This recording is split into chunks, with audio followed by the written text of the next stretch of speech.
might be 300 miles away.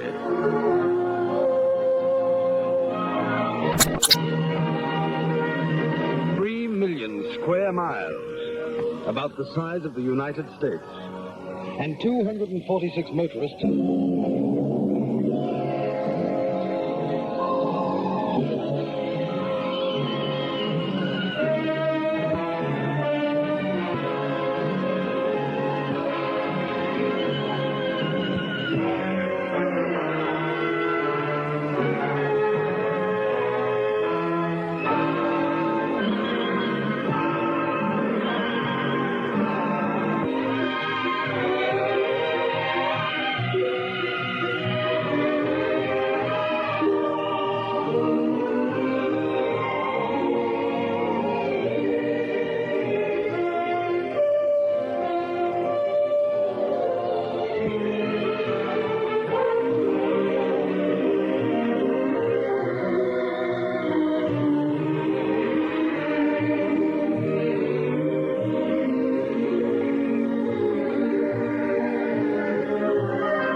Is a test of the qualities and performance of the modern stock model motor car. Not souped up races or gadget hats, just ordinary stock models, like these.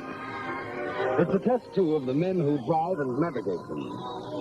This is Lloyd Burrell bringing you an on-the-spot story of the longest, toughest car trial the world has ever seen.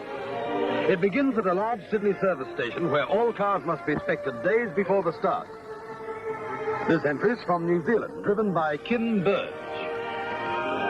Well-known driver Frank Clark, parts of his car are sprayed with a special paint which prevents their replacement. This job is going to cause a heck of a stir among the big brawny men of the wide open spaces. Of the 263 entries, 58 are Holdens, and the crystal ball says this particular one is going to shape well. South Australia's Possum Kipling is a much-favoured entry. The Riverina boys are on deck, and borrow his lights are properly focused.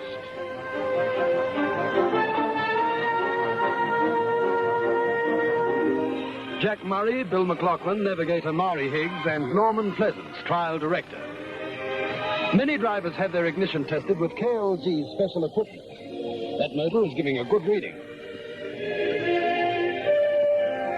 Doug Anderson of Queensland is one of 45 drivers whose cars are equipped with air zone coils.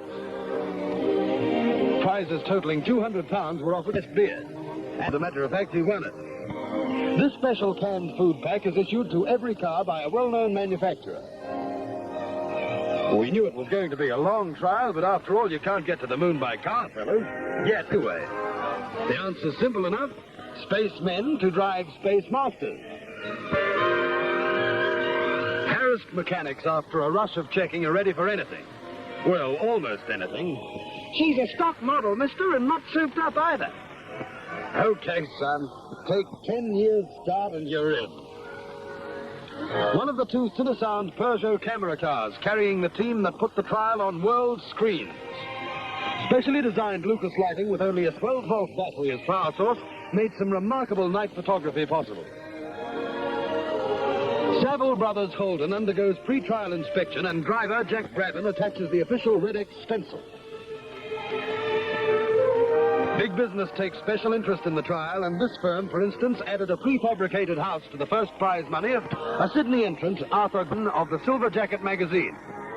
Gorfain once drove 2,700 miles from Chicago to San Francisco in 4 days.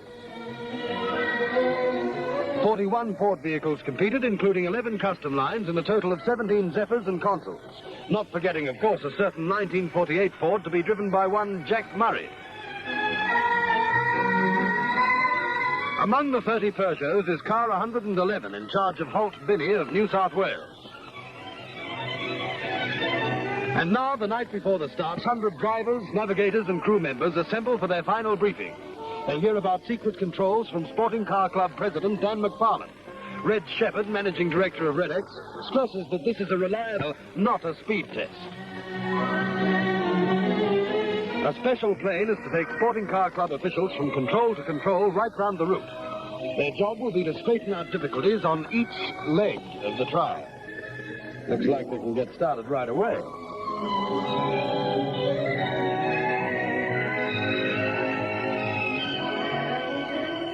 The big day.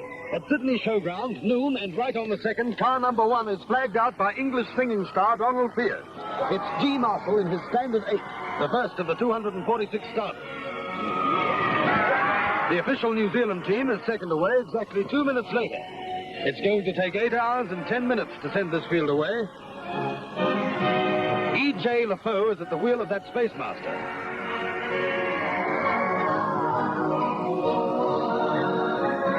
Car 39, driven by Cyril Maloney of Broken Hill. His Holden has already crossed a lot of wide-open space to get to the start. Vanguard 61, entered by H&L Cook, gets away to a big farewell. Radio star Jack Davey in his custom line is on his way. Jack ran into plenty of bad luck. Wild horses, or even leopards, wouldn't keep Lucille Christian of the Arthur Murray School of Dancing out of it. She's an American girl and reckons it's no place for poodles. What would a dog do in all those treeless wastes? Arthur Gorfain is a special hero to the myriad small boys who swarm the track. There goes Bill McLaughlin in his Ford Zephyr. Jack Jeffrey has chosen a Volkswagen, entered for the first time in an Australian reliability trial. They've been stock cars on the local market for less than a year, but the long, hard trial proves that they're quite at home in Australian conditions.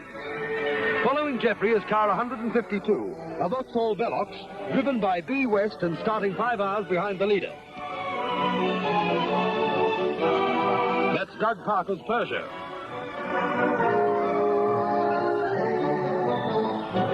Cars by now are spread out over hundreds of miles of roads leading north to Brisbane. Night at the showground and competitors are still leaving. Despite the 8-hour send-off, a big crowd remains to cheer crews on their way. Well-known driver John Crouch gets away in his Morris Oxford. 20 minutes later, Ormond's Peugeot crosses the starting line. Average speed set to Brisbane is a slow 28 miles per hour. Drivers got a little impatient about it. Sunday morning found us near Coffs Harbour, northern New South Wales. Not much trouble to any of the drivers or cars, and most of them crossed the Tweed River Bridge without any loss of points. The border, and Bill McLaughlin's Zephyr slides into Queensland at a leisurely pace. The road between Coolangatta and Southport skirts the Pacific. It's been plain sailing, but that was expected. Brisbane, capital city of Queensland, and a haven for 246 tired crew. First into control at Brisbane Exhibition Ground, car number 1, Gordon Marshall at the wheel. The New Zealand team's on time too, no points lost, and Kim Burgess' beard is doing fine. A Volkswagen arriving, Victorian entry number 54, no points lost.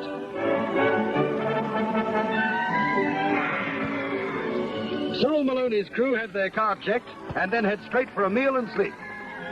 No Auto Sales A70 entered from Victoria. A secret control trapped a few cars between Sydney and Brisbane, but not these boys. They're checking in on time and with a clean score sheet. Bill McLaughlin and Maury Higgs say it was too easy. A Sunday drive. But wait. While cars are in control, no maintenance whatever may be done. To even lift a bonnet means loss of points. Drivers and crews can do a bit of personal maintenance, though, after 23 hours at the wheel. Boy, does that shower feel good. Ask Lloyd Davies. And that toothbrush is going to know it's been on a reliability trial, too. And so to sleep. The chance to dream. North from Brisbane. It's a lovely morning and... darn it, a secret control. Just around the bend, south of Nambour, and it traps quite a few. The man with the lamp's as popular as a puncture with drivers and navigators. They've been giving cars their heads on the good roads. John Crouch has a smile like the cat that swallowed the canary. That's one secret control that hasn't cost him any points.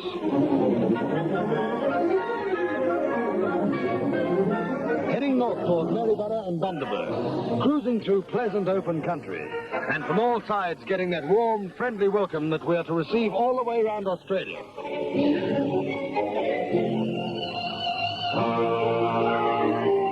They'll get used to mud and dust. Hold it! This is something. A koala bear, and outside a pedestrian crossing, too. What a break for a cameraman. The most lovable little animal of all Australian wildlife couldn't really care less about us, so long as there's a tree handy. The family is waiting upstairs.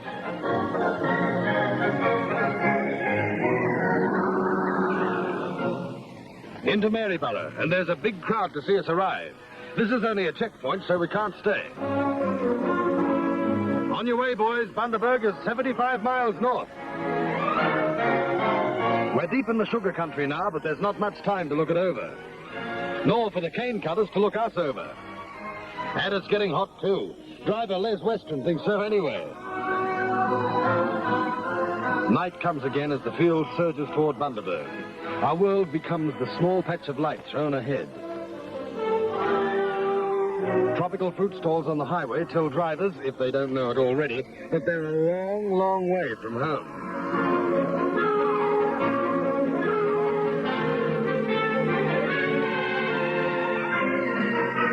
Bundaberg, second scheduled checkpoint between Brisbane and Rockhampton. T.W. Patterson's Peugeot is one of the point store leaders, and so is car 30, E.A. Nelson's Spacemaster. There's a rainbow round their shoulder as they hit the road again.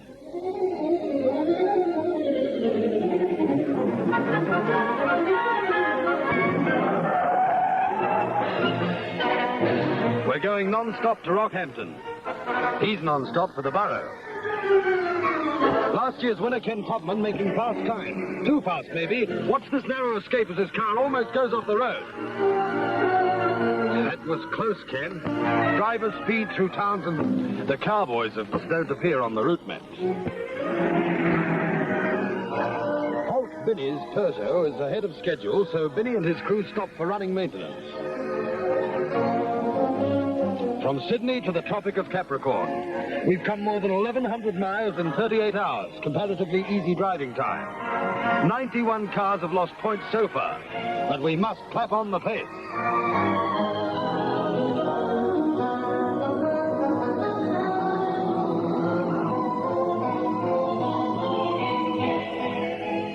The Ruse Bolt.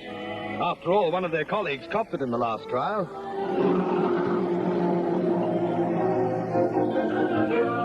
This is a subtropical city, Mackay, with citizens in customary midwinter shirt sleeves. It's a wealthy town and popular with winter tourists from the south. Out from Mackay, Townsville ahead, and no points lost for Bob Sears in his Peugeot. Or Bill McLaughlin in his Zephyr. Others aren't so lucky. J.B. Cook has to stop for minor repairs. He'd lost only 7 points to Rockhampton, but is able to get going again.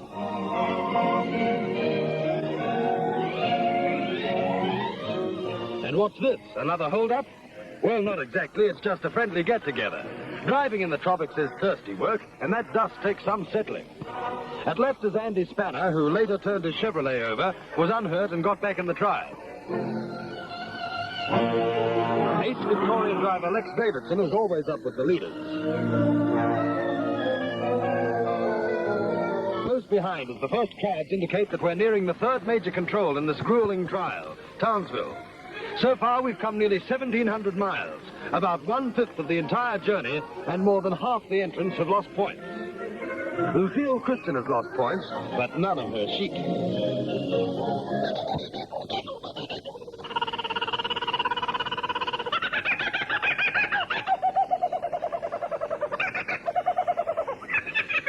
The kookaburra can laugh his head off. It hits the sleeping bags, but hard. Take an atom bomb to shift them. Driver Granny Conway's awake, though. Maybe she was attracted by the gentle spitting of delicious sausages.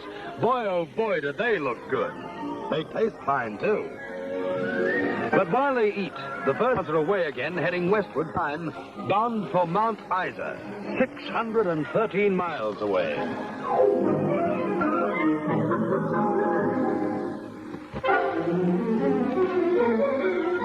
On this long stretch, bad roads and secret controls will chalk up points to all the tests. There are a few unscheduled hazards, too. Westward ho, to Mount Isa. Got him! Now the tempo quickens. Speed and still more speed.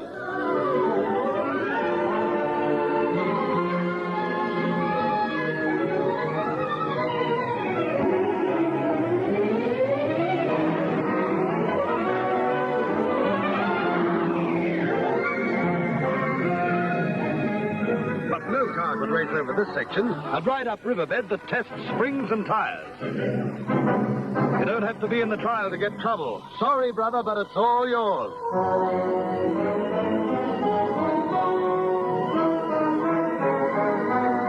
Under the railway bridge, and Arthur Murray's not in a hurry.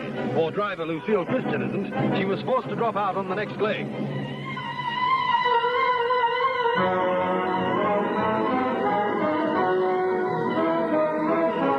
This is really rugged going. The kind of road, well, they call it a road, that tests suspension and shock absorbers to the very limit.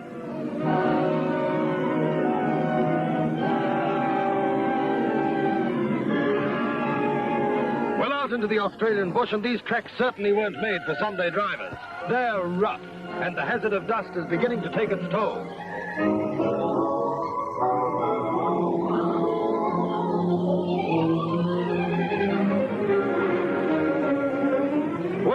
The goats aren't in the trial. S. Carpenter noses his Zephyr gingerly into a dried-up creek. We said it wasn't for Sunday drivers. Slow down, or you'll hit that water too fast. It's the unexpected that can cost points, or can wreck a car in a matter of seconds. A standard from Victoria takes the water jump in its stride. Doug Parker of Sydney, 1 point only lost and going particularly well.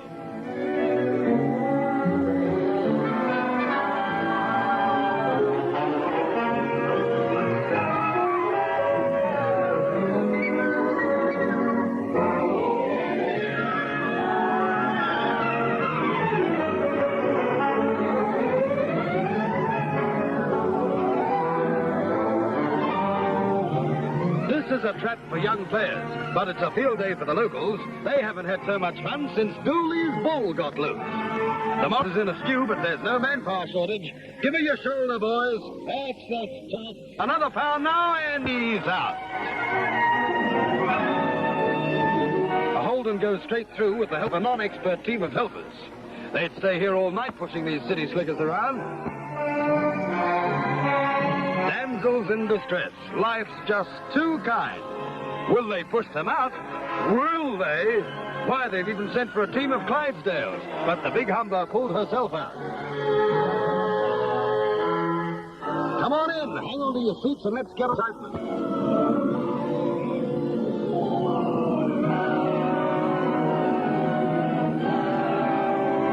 That Holden's too fast. Asking for trouble.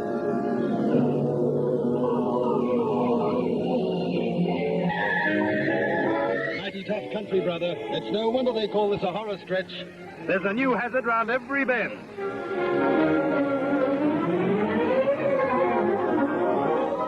Did we say horror stretch? The road and creeks aren't enough. Here's another secret control not far from Cloncurry. And do they shed points here?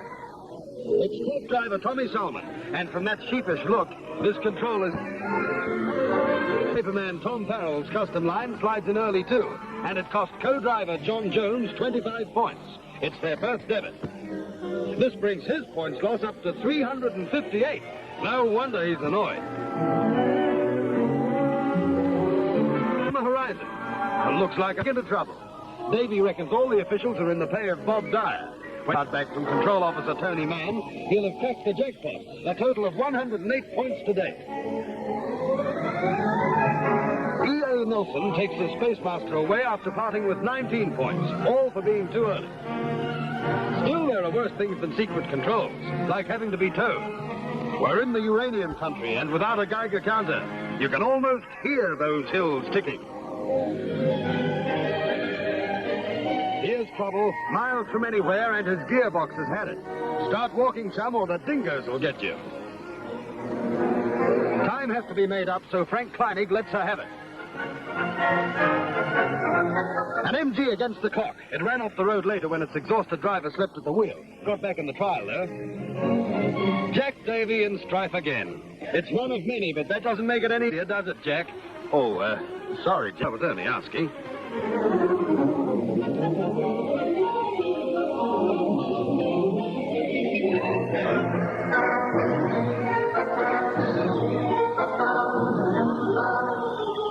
Mount Isa is quite a sizable town, but when anybody wants to get there, they fly. D.E. Doherty of Victoria is not an entrant in the best beard contest. Only 3 drivers lost no points, one of them Jack Murray, who looks surprisingly fresh. And so we hit the bitumen. Mount Isa direct to Darwin, 1,050 miles at an average speed of 40. Easy on this road, just keep from falling asleep at the wheel. That's all you have to worry about. But to very weary men, that's plenty.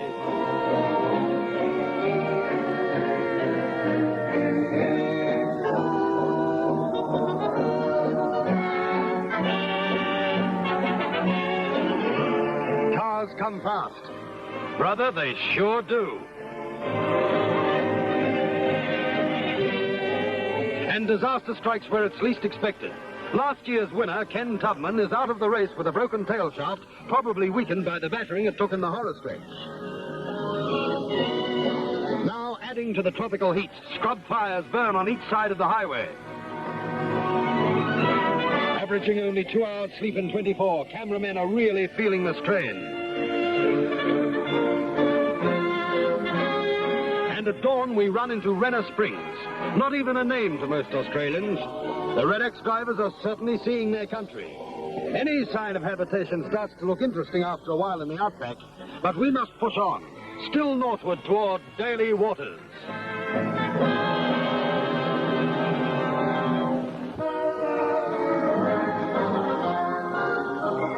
There they go, spread out over nearly 400 miles, with the leaders already in Darwin. Even from the comfort of the official plane, you can see they're racing to gain time for much-needed maintenance before they check in at the Darwin control below. A sunken ship reminds us of the beating the town took from Japanese bombers in the grim years at the beginning of the war in the Pacific. Darwin is an outpost town, but first port in Australia for airliners from England, Europe, and the Far East. Redex men make for the Commonwealth Bank. These trials sure do cost money. Darwin has an attractive waterfront with good swimming facilities. And some mighty good-looking swimmers. Along the beach, Aborigines put on an impromptu corroboree for the Redex men in impromptu pants. For John LaFoe, it's the original Darktown Strutters Ball. These boys are, of course, semi-civilized, but not far away, their people still roam in their completely primitive state.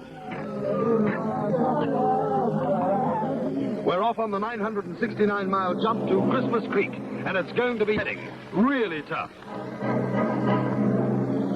Down the bitumen again to Catherine. From here on, we face some of the toughest, most isolated country in Australia. We're in for a nightmare journey. Many are to come to grief in the next 500 miles.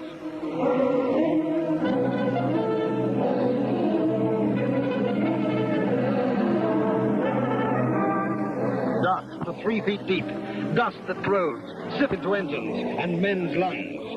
An almost impenetrable screen, blinding crews of following cars.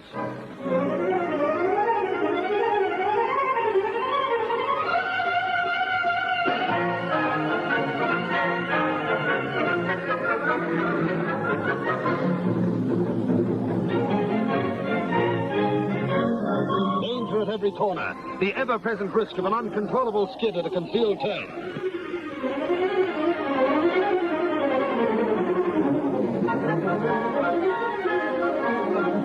This pace is too hot. Look out! Down.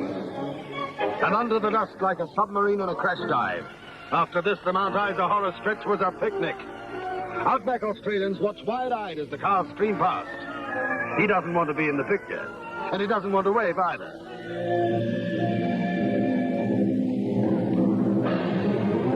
Anthill country, every mound a nest for a colony of millions of busy insects, thrusting like brown fingers into the sky and making the track difficult to pick in parts. But the speed doesn't slacken.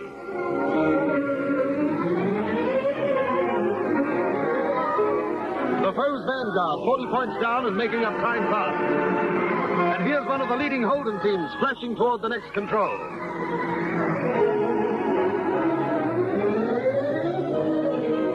Death on the road. An exceptionally dry season, perhaps, or in the car. A lot cooler now, and we'll come into Top Springs. After that ride, it's the bottom springs we're a bit worried about. But this rest is a chance to check over cars and get some of the dust out of them. Time for a little relaxation, too.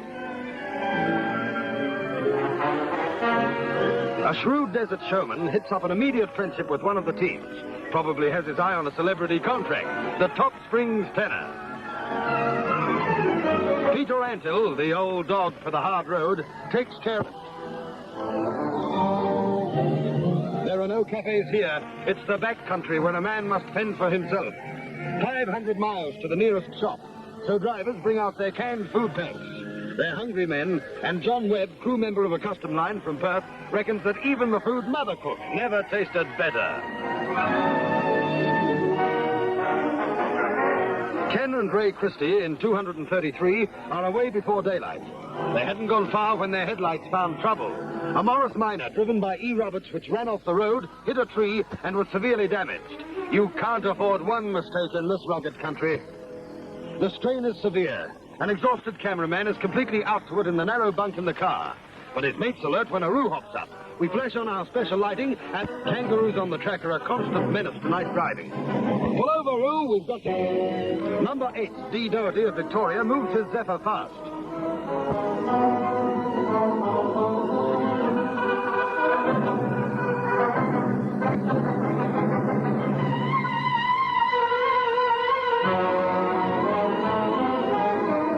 At this pace, it's little wonder cars, one after another, are forced from the trial. That's no consolation for Doug Parker and his team. They're stranded miles from anywhere. It may take some time to get out of this jam. Schlesinger's supplied us with a rifle, just in case. It's all yours, Doug. Live off the land and all that. At least you won't be short of kangaroo tail soup, if you can shoot straight. Well, so long, boys. Cattle, a big mob, too. Great herds roam this vast, still largely unfenced territory.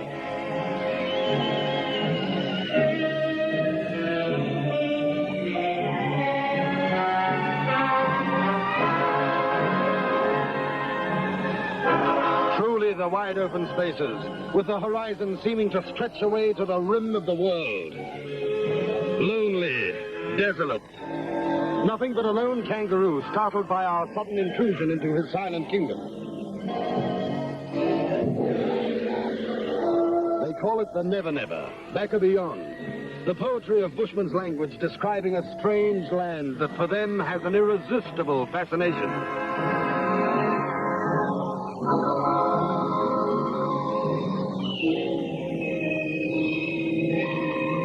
Westward still toward Broome, pushing cars to the limit of their endurance.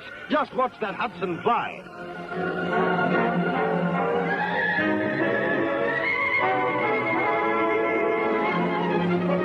Burning up the seemingly endless miles. That Zephyr overtaking the leading car is a New South Wales entry driven by R. Thomas.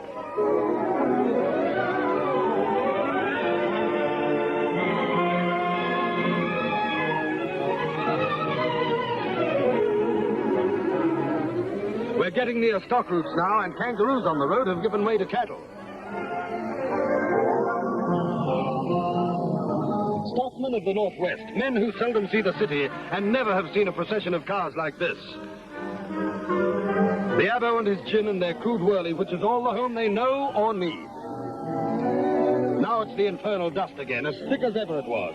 The car eating ours in the rear is a Volkswagen. Just for the record, in case it's reported missing.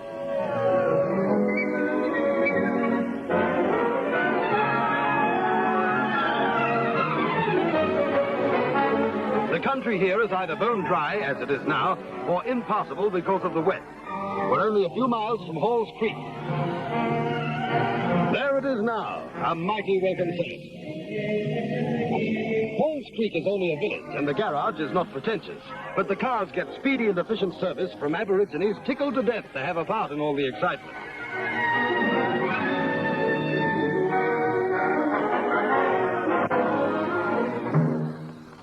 Soon after leaving, we climbed a rugged hill to get isolated shots of cars heading west. Our luck was really in. We came up with a small party, including a gin, going walkabout, and we went bush with them, leaving car number 2 to follow the trial.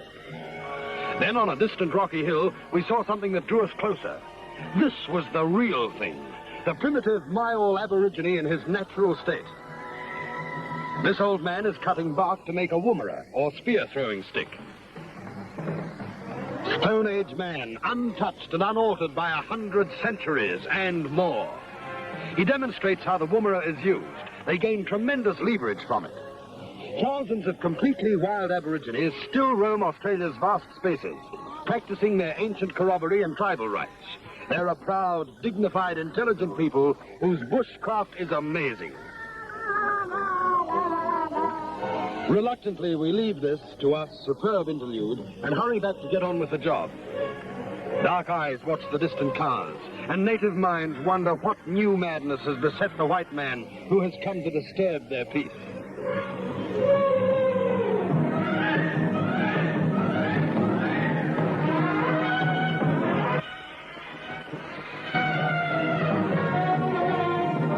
And now we're racing to make up time into Broome. This sliding sand isn't exactly pleasant to drive on.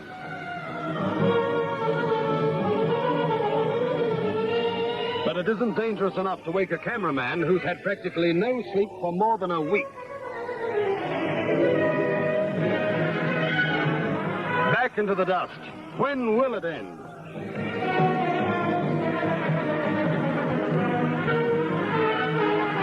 Masks help a little, but no cure.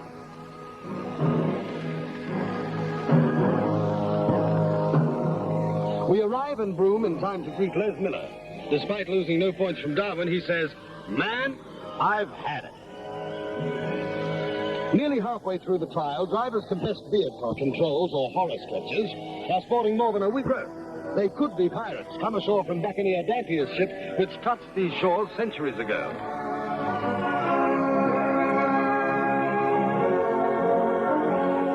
At the control, drivers make a beeline for any sort of washing facilities. The dust comes off in the form of diluted mud packs.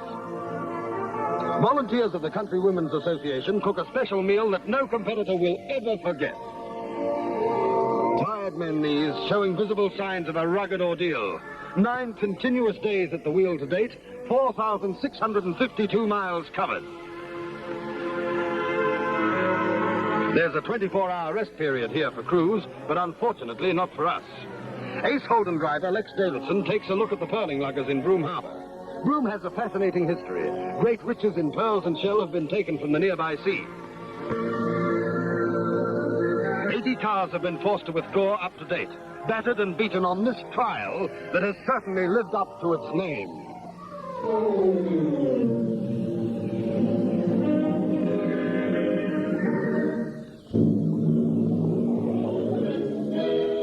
Opening up again. Through the scrub, over tracks that demand iron-willed concentration. Through Lagrange Station, well south of Broome, where the sign says, hopefully, to Perth, but gives no inkling of the long, torturing miles before we get there. Wild West Show, Aboriginal stockmen on a kangaroo drive, and we captured some of its excitement, too. The roos in hundreds are a menace because they eat up the fodder.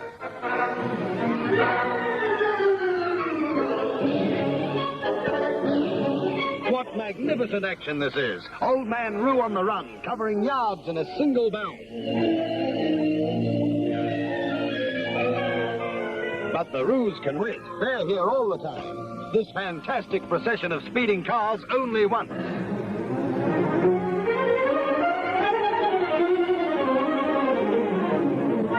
funny, but watching us go by is more fun to them than chasing roos at a breakneck gallop. Well, let's get moving, boys. This is the Pardue Sands country, and the track's dangerous for that kind of speed anyway.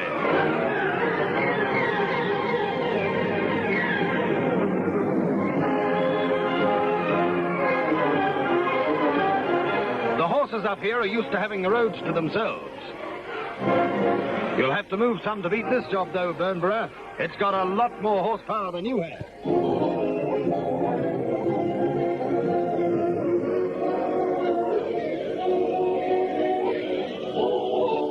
The Indian Ocean, and here the tide runs out 4 miles. We fly along, skirting the 80-mile beach.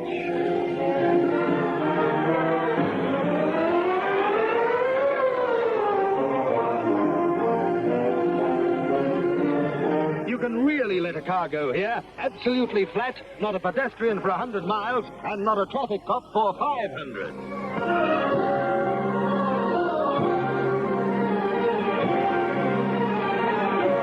Wild donkeys, move over, you silly asses. Beneath that dramatic sky is Marble Bar, the hottest spot in Australia. The town where everyone reaches for the hot water bottle if the summer temperature dares drop below the century. Believe it or not, those beer bottles are full of coffee. The world's toughest car trial, and no kidding. Let's follow the standard out. Another breakdown, the Saville brothers, 96 points on their score sheet and real trouble on their hands. They're out of the trial.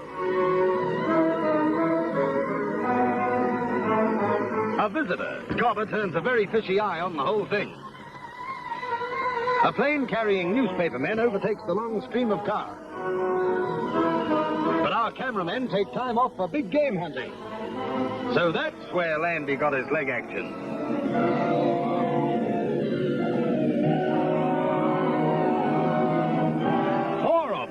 Maybe that wasn't coffee at Marble Bar. Every car's nose is pointed south, and Perth is still 500 miles away.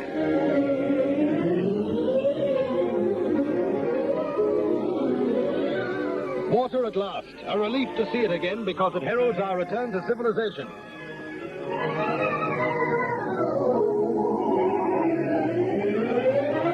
Bad skid. Just as well there are no trees on the roadside. Another treacherous spot, that. Perth at last, Western Australia's lovely capital, standing serene on the banks of the Swan.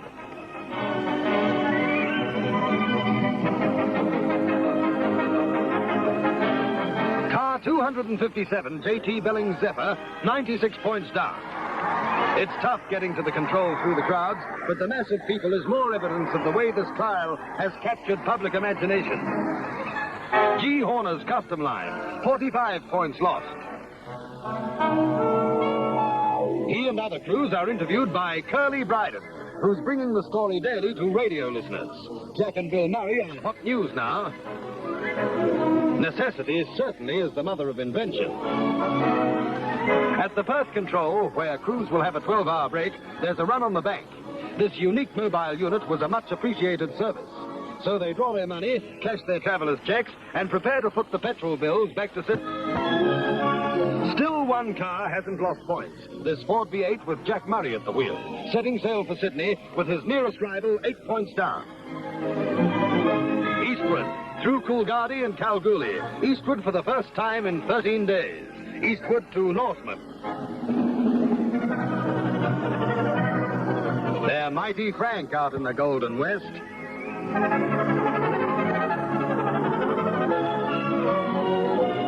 On again. There's a continent to cross, and we can only stay for highlights. Madura, 825 miles from Perth. Bill Murray is cracking up, so Gelignite Jack decides on suitable treatment. Playfully tossing sticks of Gelignite has been Murray's hobby throughout the trial, a habit police have failed to applaud. By outpost radio, trial information is transmitted to the main centers. Newspapermen get their stories out fast, too, for this trial, now reaching its climax, is world news. Back in Sydney Master Control at the Australian Sporting Car Club, scores are recorded. Murray's still leading with Patterson Victoria 8 points down and Anderson Queensland 14. As club officials get the news from Madura, the first cars are arriving at Eucla at the head of the Great Australian Bight. Only 142 are left in the trial now. 106 have found the going too tough. 2 men in a hurry. The pub must be open. Wait a minute, fellas. Oh, sorry. That Holden is one of the leading cars in the team section, and it's destined to hold that lead. The all-women's crew of a Humber pause for a cup of tea while other crews go exploring. This strange place, built last century, was a staging station on the overland telegraph line. But sand in giant waves blew up from the seashore. Now it's a ghost town. Out again onto the vast, featureless Malabar plain. Good road, time can be made up.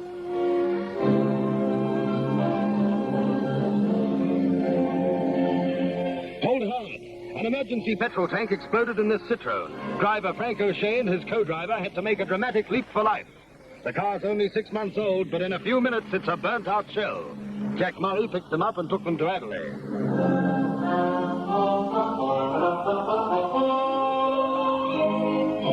Reno's car 19 takes a friendly salute from linesmen.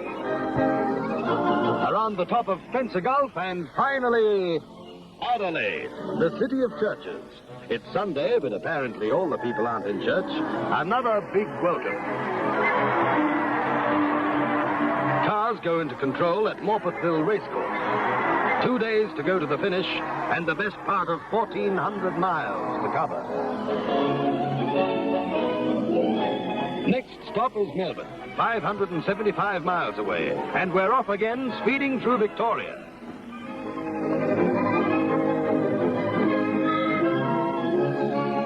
And so to Melbourne, here to find out the details of the Alpine route that will take the cars to Sydney. It's expected to be very tough. In heavy snow, anything can happen. It's still the only clean skid. Well, he's still the only something. This looks like a horror section. But no, it's only Jack and Bill with another gag to keep officials guessing. They don't fool when they're driving, though. Melbourne's G.W. Patterson gets a real hometown welcome. And why not? He's only 8 points behind the Miracle Murray. You wouldn't be think-plug in sedate Melbourne now, would you, Mr. Murray? But Jack could talk his way out of anything. Start talking, Murray. Frank Kleinig discusses the Justice Close route over the Australian Alps to Sydney. From semi-desert to mountain roads feet deep in snow is a pretty dramatic change. But that's what the weathermen forecast. Car 36, Christie's Chevrolet, checks in right on the dot. It's a field day for autograph hunters, and some of the cars have been autographed too. Hit by a bull. Well, what a cow. Walton and Gardner are flagged off for Sydney by General Robertson. Performance for a small car. Through the night and into the grey dawn. Cars in a hurry. We're climbing and it's getting colder. High in the Alps near Mount Kosciuszko. This is what trial officials and drivers expect. Tough going. Snow plows clearing roads, dangerous icy surfaces. This is what they got. Next to no snow at all. The smallest winter coverage in the memory of the oldest living inhabitant. The weatherman's face is red. Through Kyandra, opposite number to Marble Bar, for it's called the coldest spot in Australia. Not cold-hearted, though.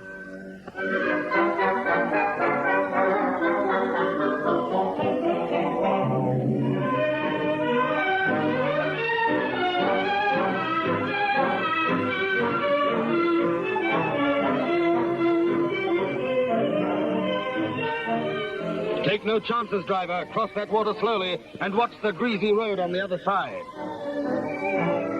Yes, there is some snow, but not on the roads. Certainly not enough to stop men and cars who have come this far unconquered. Jack Murray, with shock absorbers damaged 5,000 miles back, is still going strong and looking as if he's out for a weekend picnic. Down from the Alps, through Canberra to the Macquarie Pass, which takes us in a sharp drop, tricky winding roads and hairpin bends, to the coast at Wollongong.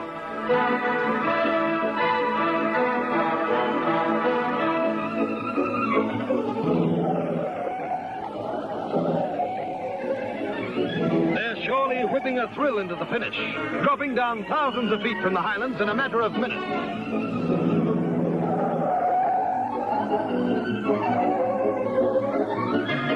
Packed up now into a serpentine safari.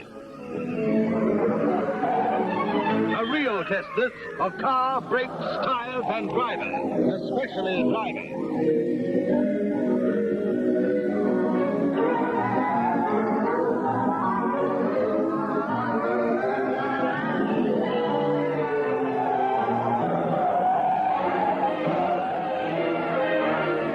As evening falls, they go through the final checkpoint at Wollongong on the beautiful south coast. Then, at the top of the pass, head up for the last 50 miles to Sydney and the finishing line.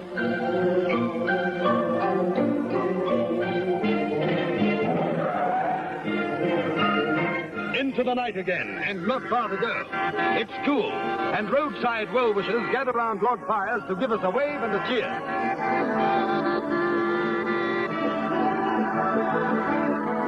And so, at last, Sydney Showground, the spot they left 18 days ago. Walton and Gardner are first to arrive. They win a special prize as most successful West Australian entry. Now they've got a nice long drive home to Perth. Irrepressible Jack Davey leaves his custom line outside and runs across the line because he was forced to withdraw, officially, due to trouble way out west. Still, he and his car completed the course.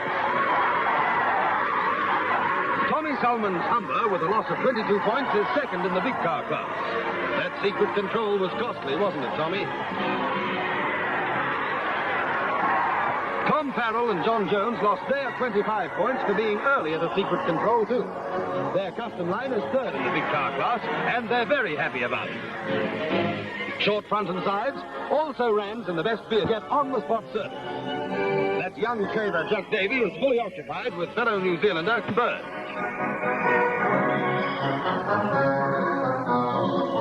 And look at the rewards there are for the clean-shaven guys.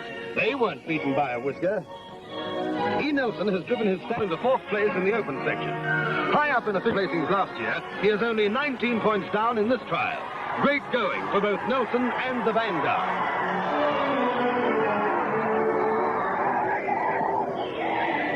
The country Holden entry won the important teams prizes. The crowd's interest increases as Duck Anderson of Queensland drives into the arena. His Holden, with only 14 points lost, is third in the outright point score. A really grand performance. While excited relatives welcome drivers home, the second prize winner in this mammoth trial arrives. Victorian G.W. Patterson. Pretty happy about the whole setup. And why shouldn't he be? He finished only 8 points behind the Miracle Murray. And what a reception they get.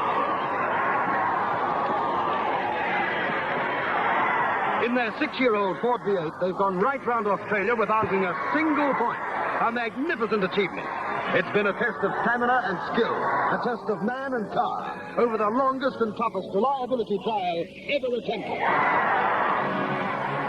They've won a cheque for £2,200 plus a prefabricated house, plus a great many manufacturers' special prizes. These boys are the tops. They've won the right to public acclaim and what goes with it. On the stage of Sydney's State Theatre, Redex Managing Director Red Shepherd and Sporting Car Club President Dan McFarlane call Jack Murray on to a great reception.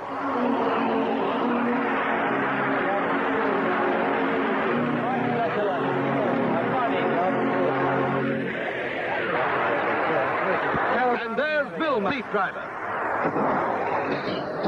Formal salute of 21 guns for Gelignite Jack. To happen. Right, that's right, win.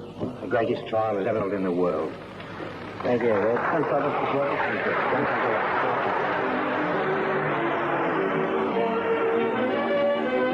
And the trophy. It's a great day for them.